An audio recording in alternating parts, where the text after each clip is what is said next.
don't want it. I don't want it to be gerrymandered, and I don't want it to be where our legislators, for those of you who don't know, I spend half the year in Florida, and our legislators decide everything for the state in Florida. And I think that's what I am so fearful of is coming now for our country, is that a few people will decide for all of us. And so I just feel like we've got to deal with voting rights, and we've got to make almost every issue a voting issue. Great. Excellent. Thanks, Kay.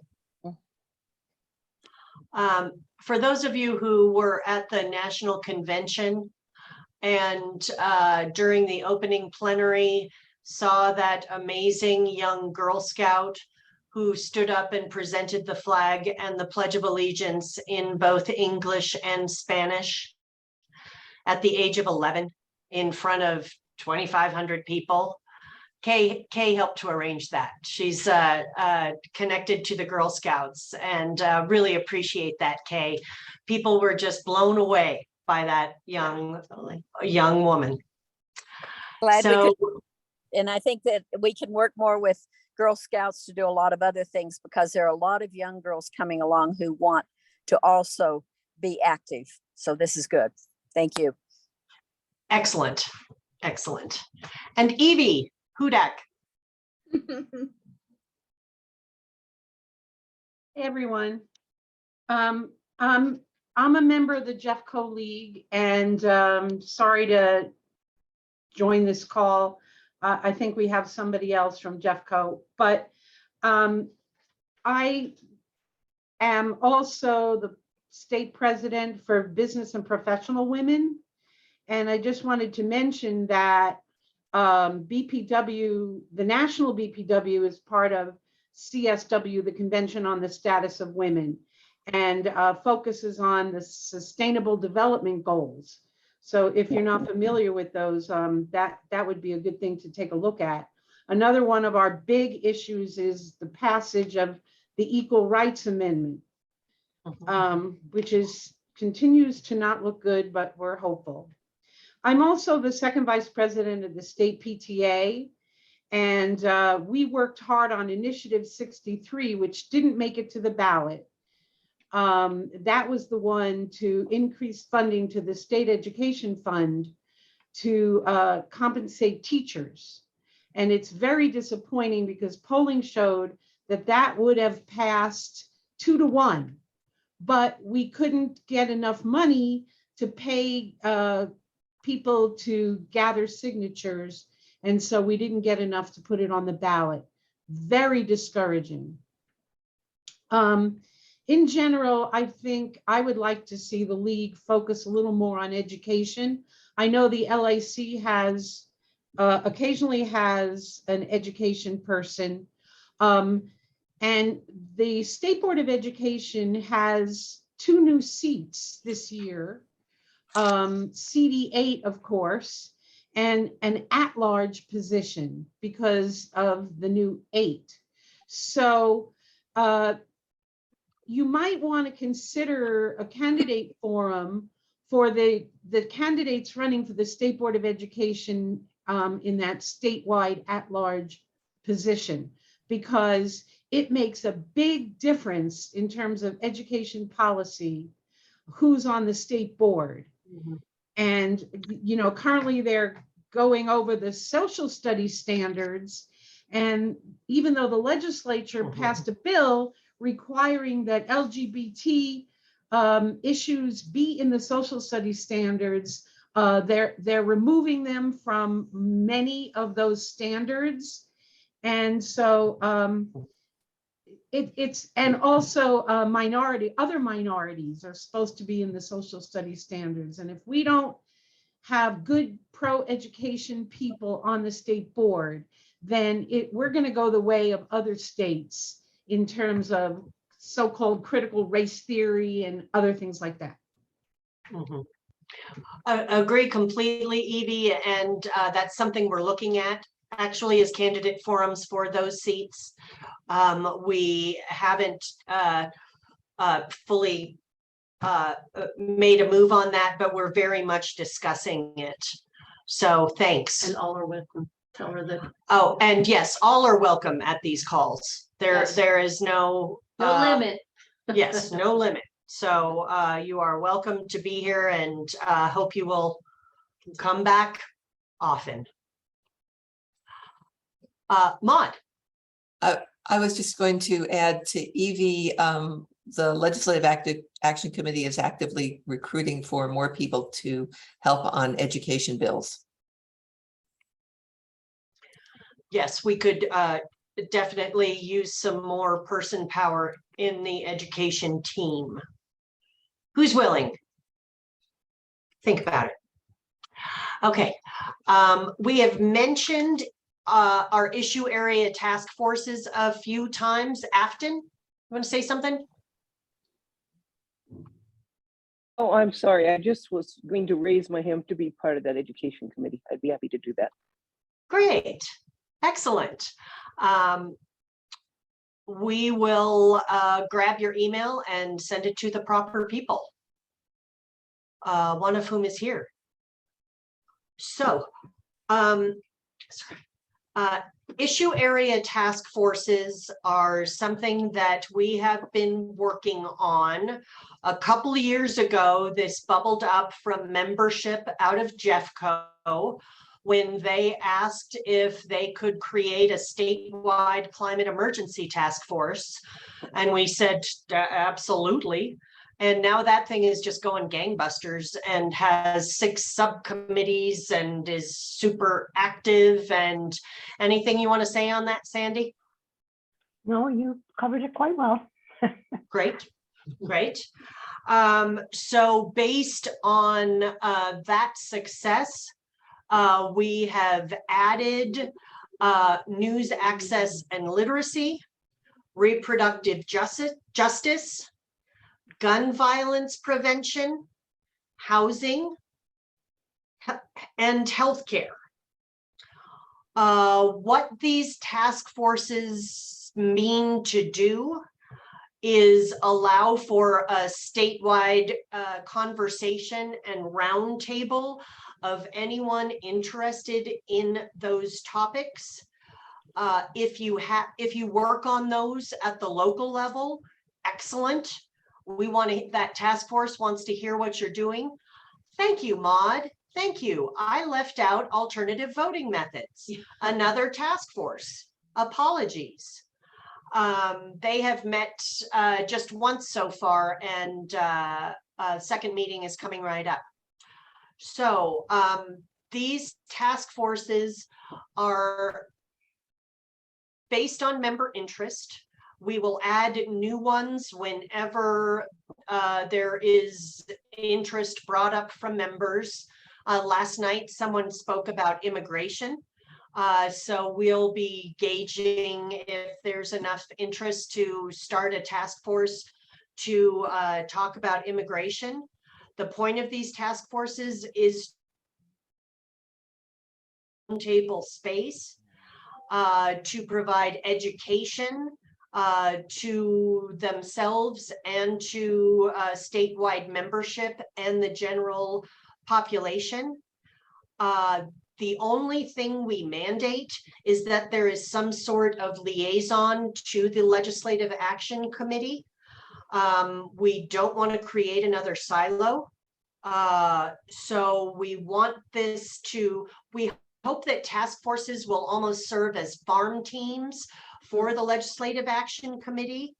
I know that in the last legislative session, members of the Legislative Action Committee reached out to task force members for various things, and including testimony. So we hope these task forces will provide a platform for action for local league members at the state level. So open to all. You do not need to be a league member to be on the task force. We hope that these will serve as member recruitment devices. You know, if people get involved and see all the cool things we're doing, they're likely going to want to join. So any questions, comments, ideas? Well, I heard two tonight. I heard education bubble up. Yes. And then I also that's- heard, I know that you're doing alternative methods of voting, but I don't know. We kind of handle voting in a different way, but you know, Sure. how that looks. Because you're right, I think, who said that today? Somebody brought that voting and said it all begins with voting. Yep. I did. Kay, I did. Kay, thanks, Kay. Mhm. Yeah, Well, and of course, making democracy work. right. Yeah. So we kind of work on that as a big task force, Yeah. all of us, all the time. Yeah. Right. Yeah. That said, someone also mentioned money in politics. Oh, yes. And, that could be a good task force. So anyway, based on member interests, look forward to hearing any ideas and hope to see you all at task force meetings. Linda, did you want to say anything about news access and literacy? I see. Yeah, the news access and literacy, everything we've said here about voting and education, everything we've said, news access, and if you don't have access to news, or if the only news you have is misinformation and disinformation, then you can't cast an informed vote. And it is so important, it is so integral to democracy. And local news is really important. When I talk about news deserts, I mean, that saying that democracy starts at the local level with your local school board and your local city council, that really is true. So, but I think we've been around since February, and we have an increasing number of people participating at the state level, but I'd like to get a lot more.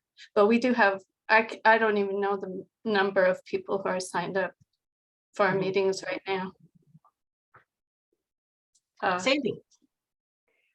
I just wanted to mention, maybe people would like to go look at the webpage that is on the state website, because the Climate Emergency Group has a big webpage created by Barb Dungy. Thank you, Barb. And it's got a lot in it, and you could see what is possible for other groups. Mhm.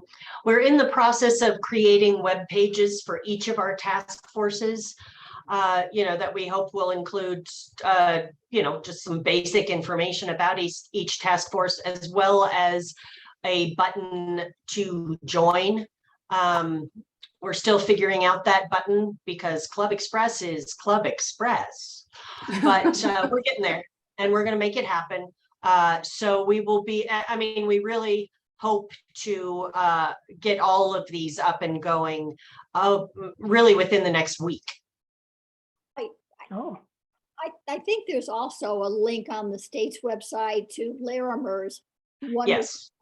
on media literacy. So is Yeah, I was just going to mention that we have a link to the news literacy page.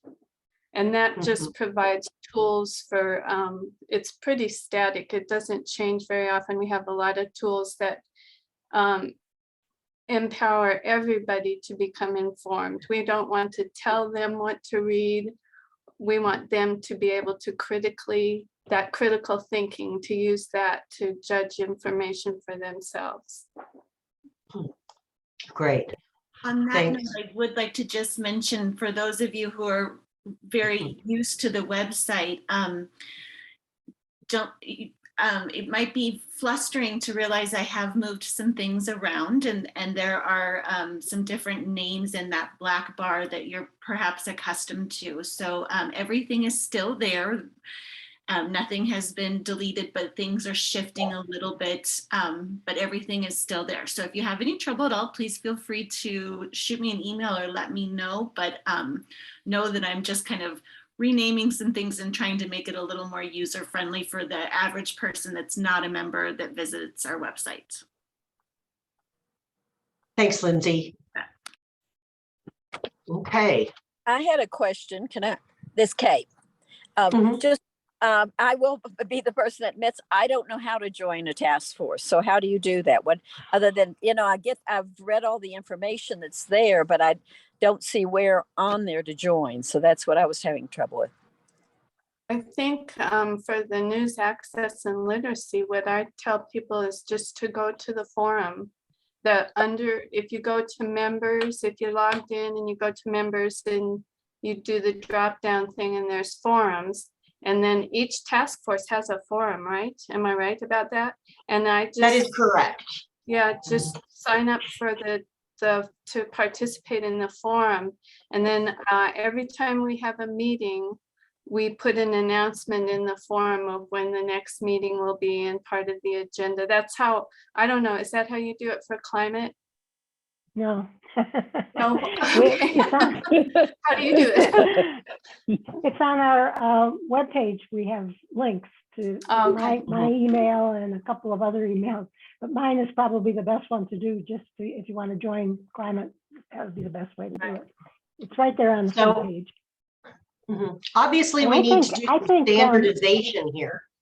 Yeah, I think Karen is putting out a paper with all the links on it, isn't she? I have been working on getting the contact information, names and contact information for each of the people that has agreed to be contacted for the different task forces. So I've got most of those. I still need to get housing, and then I'll share those with all of the leagues. But it is an issue that it's not clear how to join a task force. We are aware of that, Kay, but thanks for bringing it up.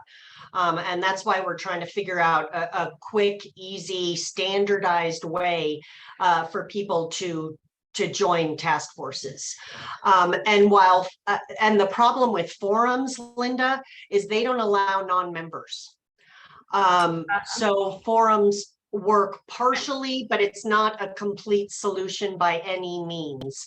And again, we really think that these task forces can be a member recruitment, action for you all. So we really want non-members to be able to join.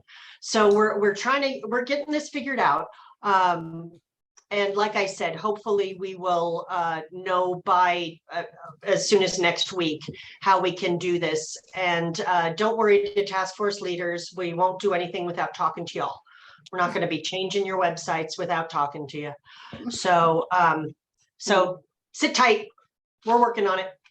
What I have, Beth, is a list of all the people who wanted to join the task force and their emails, and I send them an email each time we have a meeting, but I don't know if that's the best way to do it or not. Sure. Well, let's get it figured out. So on to the 2022 election, November. We've got volunteers working hard, researching ballot issues. Of course, we're not 100% sure yet what's going to be on the ballot. The Secretary of State still has some time to add, signature verification initiatives. Maude, do you know how many, or Andrea, how many are still being considered? Give me a minute and I'll get that back to you. It's not important, but we currently have Making Democracy Work Day.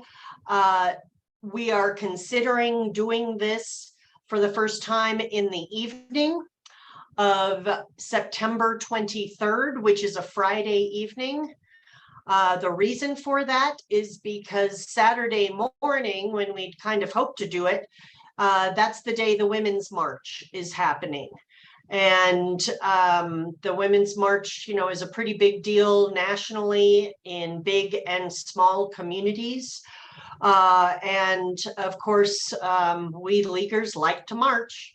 So we didn't want to have a conflict with the Women's March.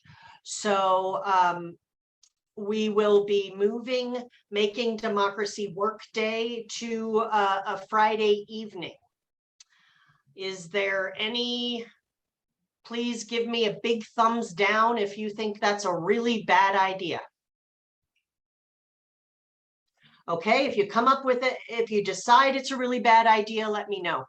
But appreciate it. Thank you. But as usual, we intend to have all, sorry, son's calling. All ballot information to you by Making Democracy Work Day in mid-September. Again, we will be offering the option that local leagues can either receive ballot issues pamphlets from the state, or they can receive basically a Word document with the same information, allowing them to add local information as well as the state information, and then print up one big old document of both local and state information. So we'll be in touch with you about that and what your options are. We also intend to offer, as in the past, videos, infographics, and PowerPoint presentations on each of the statewide ballot issues. English and Spanish, of course.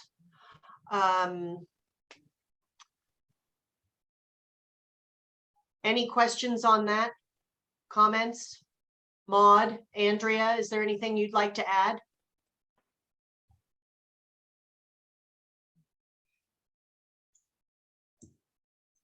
I don't think I have anything to add to that. I think that all sounds great, and yeah, just here to support, and let me know if you have any questions or anything that is needed from us. Great, thank you. We're already talking with LWVUS, with National, about how to monitor for election problems. Of course, it's different in Colorado, where we have 15 days of in-person voting rather than just one. And we don't luckily have a lot of problems with our elections. But as we get closer, if you all hear of anything that sounds like suppression, please let me know. I will be funneling all of this information up to National, and we will be in touch more about what to look for, what to do we want to do anything, things like that. We are also working with the Just Vote Colorado Coalition, which is made up of Colorado Common Cause, the League of Women Voters of Colorado, the Colorado Lawyers Committee, Colorado Disability Law, and Colorado Common Cause. Did I already say them? And Mi Familia Vota. And that coalition persons a hotline, and we'll be putting out a call for volunteers for this hotline.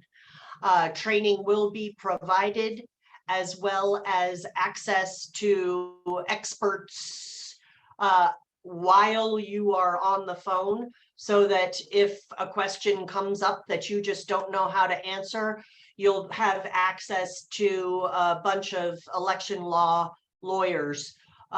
So hopefully that will put your mind at rest that you are capable of doing this volunteering job. So that is typically open for a week before the election. And we will be in touch about that too. But start chewing on that, and maybe talking to your local league members about if you'd like to work on an election hotline, answering election related questions. Okay, now I would like to hand it over to Karen Sheik to talk about local league support. Great, thanks, Beth. I've already started reaching out to some of the local leagues. Somebody mentioned, I believe it was maybe Kay, about making sure that people vote, that's one of the most important things that we can do is get out the vote. But I think another important thing that we can also do is to ensure that voters of Colorado understand their election system and have confidence in the election system. I hope that you are all aware that recently League Committee developed what I think is that I think they came up with a really well-written white paper on Colorado's stellar and innovative election system. Links were sent out in several LWVCO mailings. And Beth, if you want to put that on the website, the link to that document, we created not only a white paper, but we also created just a short one-page bullet pointed document if you don't want to or don't have the time to right now read through all of the aspects of the election system that make it such a gold standard. I honestly have to say that I'm pretty surprised that not all states have an election system like ours, because it's evolved over a number of years. And I think as Colorado voters, we can pretty much have confidence that when the Secretary of State announces that certain candidates have won the election, that those in fact were the candidates that Colorado voters voted on. So the White Paper Committee is going to be doing a presentation on the 25th. I believe that's at 5:30. You do need to register, but please share that information with family and friends. Everybody is welcome to attend. The committee is willing to take the show on the road and do individual presentations for local leagues if you would like to have us come and do that, or better yet, if you would be willing to partner with other groups in your own communities that are also interested in voting and elections, we'd be happy to do that as well. So keep that in mind. I'm going to be putting my contact information in the chat so you can get in touch with me if you'd like to schedule something. I'd like to remind you that there will be a fundraising presentation that the state office has set up for August the 18th at 6 p.m. If you are local leagues are looking for ways to be able to increase fundraising, they promise to share a number of great ideas with you that you might be able to use to increase your coffers. So that's one thing that you might want to look at. I will be sending information and meeting with local leagues, hopefully meetings very soon to promote the LAC. I've worked with both Maud and Kathy Wilson, who are co-chairs of Action and Advocacy. And Kathy and I met, well, we actually had an email discussion with Andrea recently, as well as some to gather up some additional ways that members can participate in legislation and on boards and commissions. So I am hoping that I will be able to make a presentation at each of the local leagues, and at the very least, we'll be sharing with you just an information sheet in order to hopefully increase some membership. The LAC is stretched pretty thin, particularly in some areas, as Maud mentioned, higher education, immigration, child support services. So we'd really love to get increased membership from across the state. And one of the pluses that we've discovered, one of the silver linings with COVID, if you will, was that we figured out how to use technology in order for us to be able to gather in participants from across the state. So there's no reason why, if you have an interest in policy, legislation, you'd like to have a conversation with your legislators and learn more about the legislation that's being proposed and what we should and shouldn't be supporting, that you can't get engaged. So I'll be following up on that. Maud. So LAC meetings are now on Zoom. Kathy Wilson is up near Fort Collins and does not want to drive into Denver for meetings. We have a member in Mesa County. So we're on Zoom and then we can testify to the legislature over video also. So in fact, I have to admit, I have not physically been inside the legislative building yet. So we would love to have members from every single local league. And I want you to know that we're not going to invite you to participate and then just throw you in the deep end of the pool and say, swim.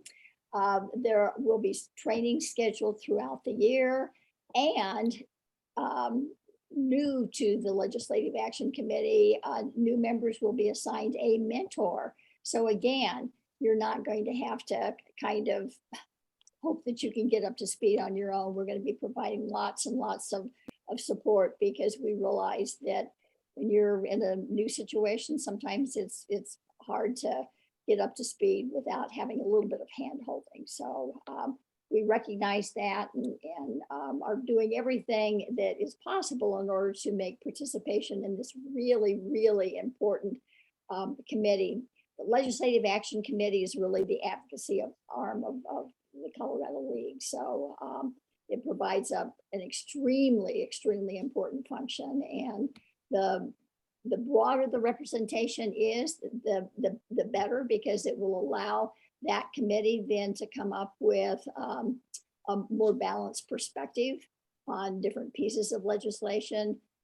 Because obviously, depending upon what part of the state that you live in, and areas that are challenging to your particular community, you may have a different perspective than somebody from some other part of the state. So anyway, keep that at the back of your mind, and I will be in touch with your local leagues and hopefully be able to recruit some of you.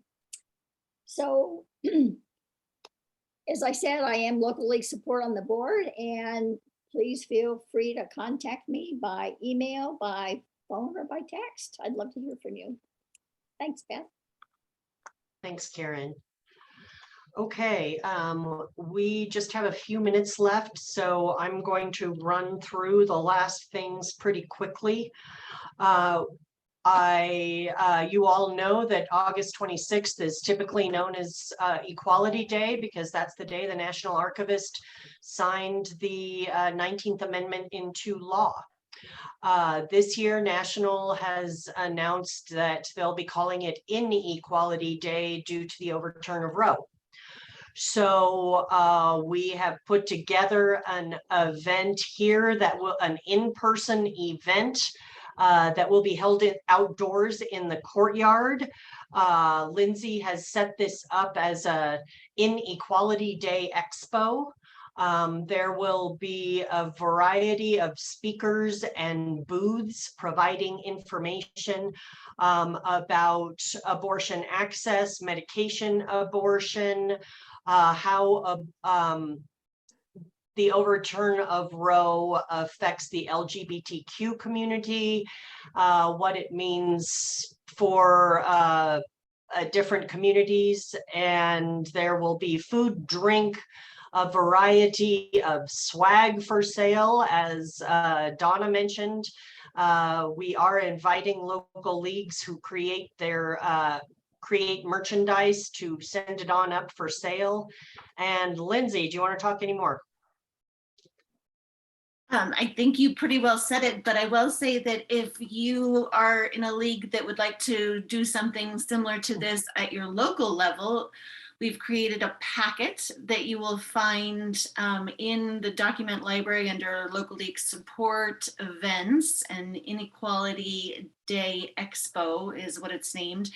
And in that packet is just some helpful tips and ideas, and also some graphics for you to use if you'd like to do something similar on a smaller scale, or anything at all like this at your local area.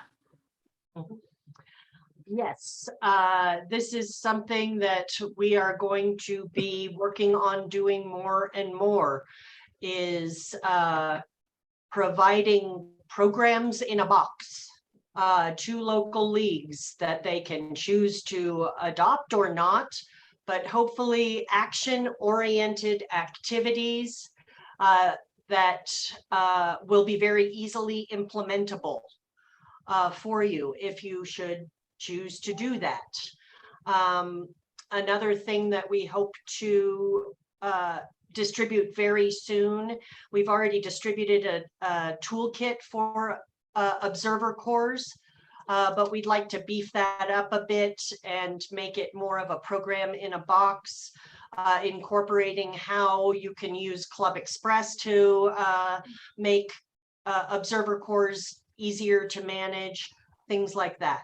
So we look forward to hearing any ideas and feedback on that, but we will be getting you more information about that. Inequality Day, yes, thanks, Maud, will be held in our office courtyard, outdoors at 14th and Grant, 1410 Grant, directly behind the Capitol building, from 6 to 9 p.m. Yes, I mean, a really fun event is always till question mark, question mark, question mark, but yes, we're saying 9. So this is a ticketed event. It is $19 to, thanks for now. Good to meet you. Take care. It is a ticketed event, and you get free food and a drink for that. Did you say the 26th? 26th, Friday, August 26th. And I would like to mention that on the state level, I'm also creating posters and trying to encompass this within a campaign that, you know, if you can't come, please consider donating $19 in honor of the 19th Amendment too. So there is an opportunity, if you're going to do this in your local league, to try to wrap it up as a bit of a donation campaign as well, if you're interested in that aspect. Okay, thanks. Real quick, because we're running over time here. For those of you who went to National Convention, or those of you who heard about what happened at National Convention, I'm sure you know that National is undergoing a structure transformation. They're looking at the structure of the league and how that should be changed and modernized. Some aspects that have been talked about for quite a while, many years, are what are the rights and responsibilities of individual leagues and individual members. And that's something that has apparently never been clearly defined, or they're looking to redefine it. So they just extended the comment period on both of these topics until October 11th. I'm going to put a couple things in the chat. There's a link to proposed member rights and responsibilities. And here is proposed league rights and responsibilities. This is not a topic I claim to know a lot about. I do not have any sort of insider information, so I'm not a good source of information on this. However, I'm really happy to look into connecting anyone with questions to the right people. But if this might be something you as an individual member or your league wants to look at and weigh in on. So we will be sending these links, as well as chat box text and meeting notes, out to all participants here. So you will get these links via email as well. Okay, any questions, comments before we close out? I'm really sorry we didn't have a lot of time for open discussion today. We really like to make these more of a two-way street instead of a couple talking heads. And I apologize that we didn't have a lot of time for that today. But I hope you know that via email or phone, we are reachable. Okay. The only thing I'd like to say, just emphasize again, your white paper is outstanding. I'm sorry the National couldn't do more with it, but anyway, what I would say about that is for people who haven't used that before, it's really important explanation about process. And living in Florida part of the year, one of the things that we're seeing is they're going after individual counties as kind of the new way to get it because they feel people aren't as informed. And so, and many of these are the moms, the parent, the mom group for education. And so whoever was talking about education, that's kind of a new back door to try to get into the political arena. And therefore, the latest thing that group has done is brought forward through actions of all the things that they're asking of the, not the Secretary of State, but the local person, the clerk. And they're asking for all sorts of information.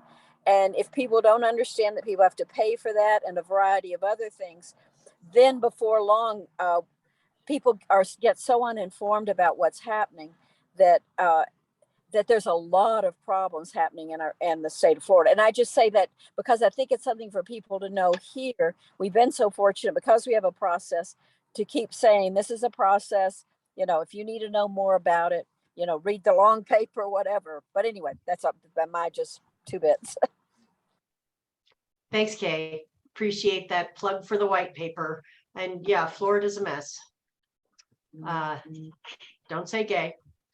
Okay, thanks, everybody. Thank you. Appreciate it. Don't hesitate to call. Take care. Appreciate it.